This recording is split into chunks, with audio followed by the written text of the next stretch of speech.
Olá pessoal da Filosofia Geral, vamos agora para mais um texto. Esse texto é um texto longo, é uma discussão que nós vamos fazer em algumas aulas. Espero que retornemos ainda para explicar esse texto de forma presencial. Mas enquanto a forma presencial não chega, eu vou explicando por aqui na videoaula. Eu lembro que nós estamos chegando à nossa segunda fase, o segundo bloco de discussão da disciplina Filosofia Geral. Nesta discussão nós vamos ter ética. O primeiro texto é um texto difícil de ser compreendido, vocês vão ver, vou deixar aqui na plataforma o texto, vou deixar também o slide que eu estou utilizando e vou tentar explicar em algumas aulas, né? Vou fazer aulas de 20 minutos. E também ainda, né, com a temática da ética, o segundo texto, que é um texto mais simples, mais fácil de ser compreendido, ele vai tratar da ética e do trabalho.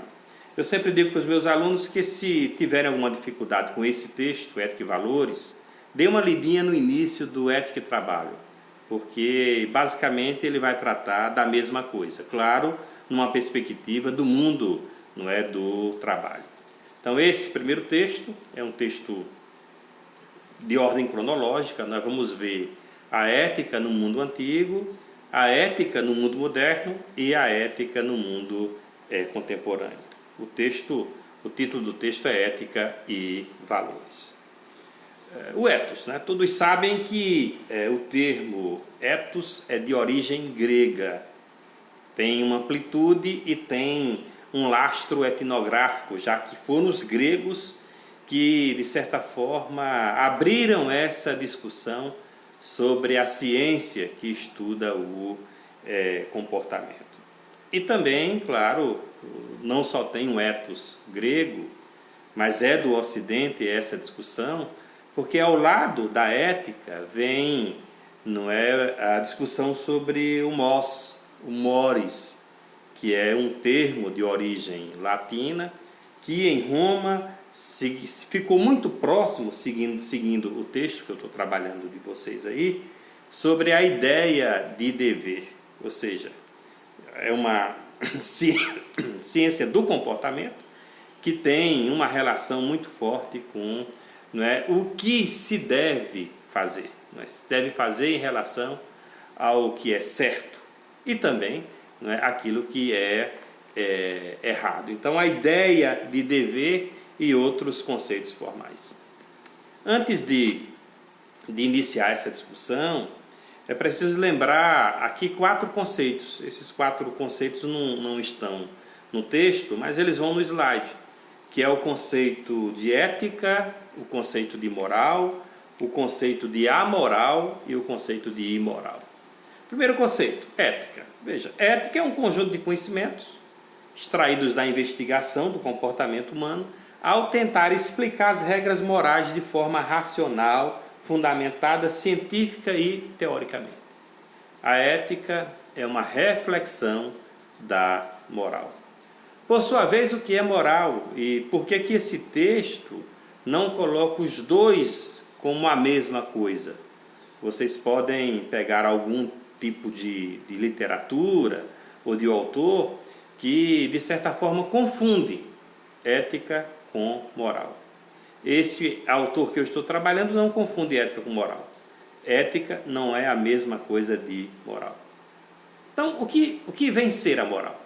A moral é um conjunto de regras aplicadas no cotidiano e usadas continuamente por cada pessoa, por cada cidadão. Essas regras vão orientar o indivíduo, vão nortear as suas ações e também os julgamentos sobre essas ações. Geralmente, o conjunto da sociedade, quando resolveu viver em comunidade, viver em sociedade, resolveu colocar regras. E as pessoas, para conviverem, elas precisam respeitar essas regras. Quando nós estamos falando dessas regras, estamos falando da moral, né? Da moral que foi instituída. Quando a gente fala da ética, a gente está falando, não é, do pensamento que, de certa forma, se coloca frente à regra, frente à moral. Então, a ética é algo interior, é algo de dentro. De dentro, claro, para fora. Lembrando que toda ação fora começa dentro. Então, a ética ela é um elemento muito importante porque ela norteia, ela é quem dirige a ação. É ela que faz decidir se a moral, a regra instituída, ela vai ser cumprida ou não. Daí, os filósofos gregos, eles trabalharem muito essa questão da ética, porque é o elemento interior. E quando a gente pensa nos filósofos gregos, claro que vem à mente Sócrates. Sócrates que sempre focava e batia na tecla do controle sobre as ações e do controle a partir da luz, ou seja, a partir da racionalidade, a partir do elemento interno, a partir do que ele vai chamar de sabedoria, do chegar ao areté para poder se bem conduzir, porque a conduta para Sócrates era um dos elementos importantes e principais para a atuação do ser na sociedade. Mas tem dois outros conceitos que ainda eu preciso trabalhar com vocês. É o conceito de amoral e o conceito de imoral. Vou começar pelo conceito de imoral, já que eu falei da moral. O que é, digamos assim, a imoralidade?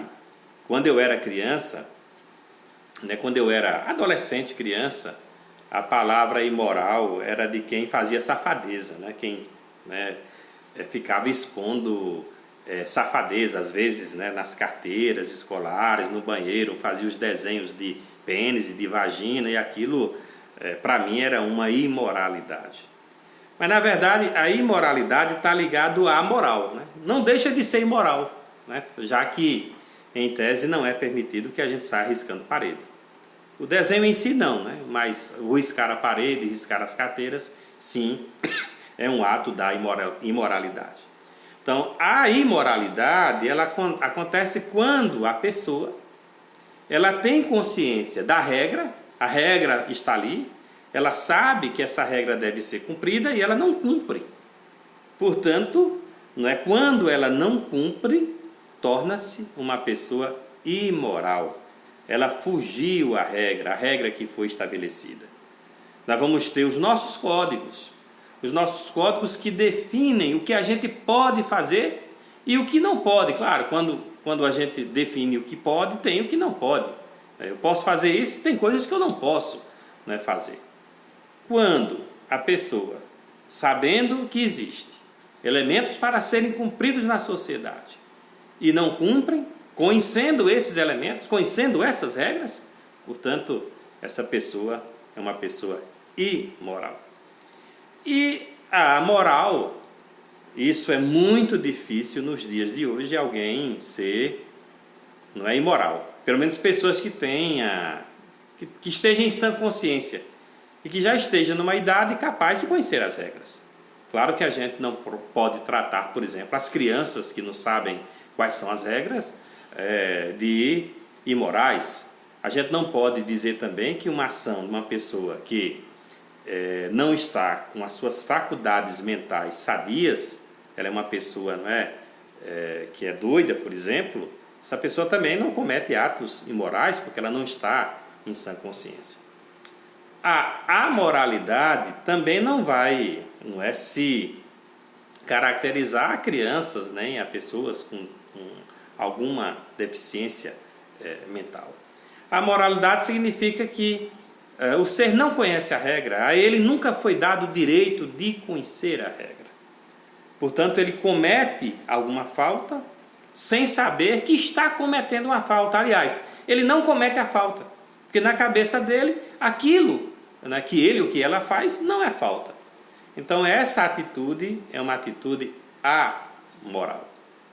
No semestre passado, alguém me perguntou, mas professor, se a gente viaja para outro lugar e não conhece a regra do outro lugar, nós podemos nos encaixar como pessoas amorais? Não. Você já é de maior, ou você já tem 17 anos, eu tenho muitos alunos que têm 17 anos. tem muitos alunos que têm 18 anos, você já poderia entrar ali no Google, né, do outro país, do outro lugar, e saber qual era a regra. Ou seja, meter cocaína dentro de uma prancha, ir para um outro país e depois dizer que não sabia da regra, pena de morte. I'm sorry. Pena de morte. Deveria conhecer a regra, sim. Então essas pessoas não são consideradas amorais, né? E nem a atitude é amoral, porque já tem consciência, tem capacidade de compreender, de entender a regra do outro. Portanto, né, pensem bem nisso, nessas situações amorais que geralmente acomete, né? Aliás, uma situação amoral não acomete, mas ela, né, vai estar implicando poucas, pessoas. Portanto, ética,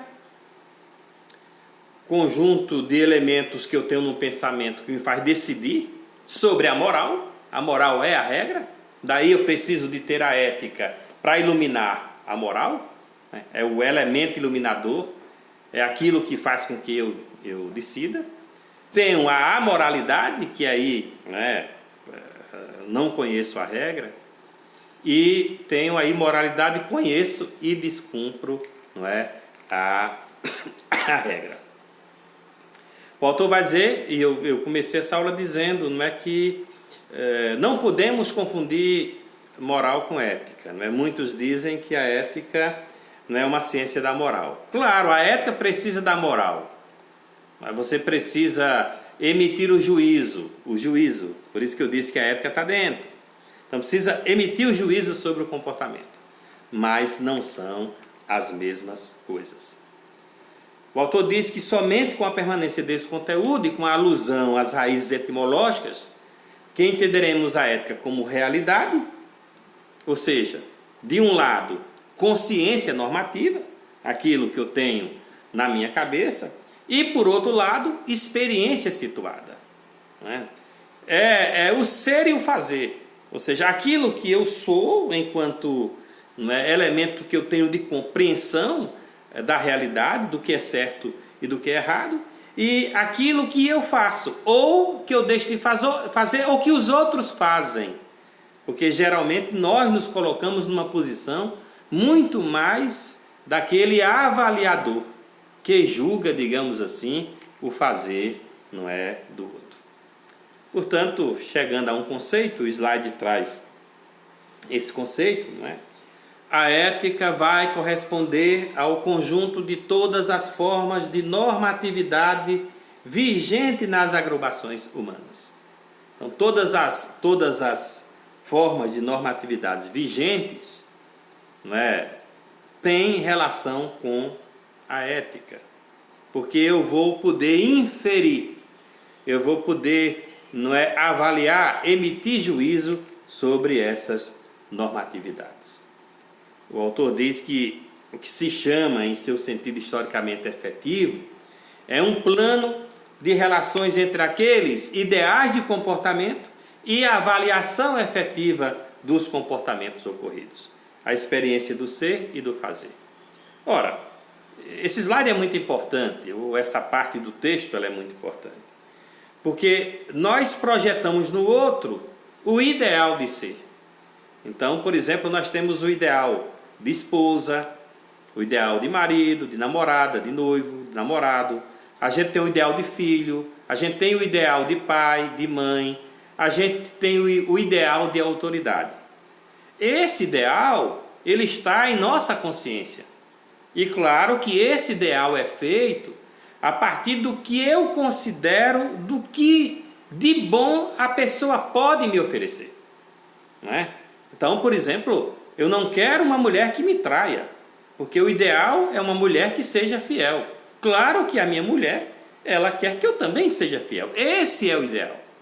Se ela vai ser fiel, ou eu vou ser fiel ou infiel, só na ação, certo? Só no comportamento ocorrido. Aí nós poderemos avaliar se a pessoa é aquilo que a gente, neste caso, espera. Então, a ética em seu sentido historicamente efetivo, é um plano de relações entre aqueles ideais, certo? Entre aquilo que se faz e aquilo que se deve, não é, fazer.